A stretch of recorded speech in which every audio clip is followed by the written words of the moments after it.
প্রিয় শিক্ষার্থীবৃন্দ, আজকে আমরা কাশ্যপের দুইটি সূত্র নিয়ে আলোচনা করব। কাশ্যপের সূত্র দুইটা, একটা হচ্ছে কেসিএল, একটা হচ্ছে কেভিএল।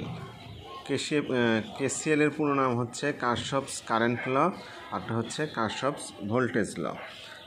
কেসিএলটা কি? কেসিএলটা হচ্ছে কোনো বৈদ্যুতিক নেটওয়ার্কে একটি জংশন বা নোডে আগত কারেন্ট ও নির্গত কারেন্ট সমান, অর্থাৎ আমরা বলতে পারি যে ইনকামিং কারেন্ট সমান আউটগোয়িং কারেন্ট। অর্থাৎ বাংলা যদি বলি যে কোনো নোডে আগত কারেন্ট এবং নির্গত কারেন্ট সমান। তো এই জন্য আমরা চিত্রে দেখালাম, চিত্রে যে কে আসছে।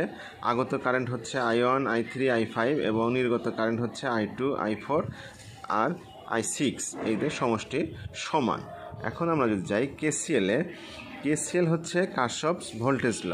কি বলছে? বৈদ্যুতিক নেটওয়ার্কের কোনো বদ্ধ মেজ বা লুপে সকল ইএমএফ এবং সকল ভোল্টেজ ড্রপ সমূহের বীজগাণিতিক যোগফল হচ্ছে 0। অর্থাৎ আমরা বলতে পারি কোনো লুপে বা মেসে, এটাকে কোনো লুপ বা মেসে তোমার হচ্ছে যতগুলো সামেশন অফ ভোল্টেজ সমান 0।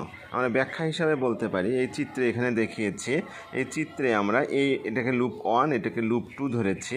লুপ 1 এর ক্ষেত্রে আমরা এখানে দেখিয়েছি E1 সমান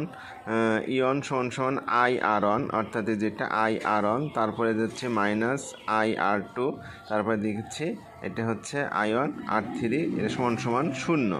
অর্থাৎ যতগুলো ভোল্টেজ ড্রপ হয়েছে সবগুলোর সমান 0। অনুরূপভাবে লুপ 2তে যতগুলো লুপ থাকবে ততগুলো লুপে আমরা এই কেভিএল লিখতে পারবো।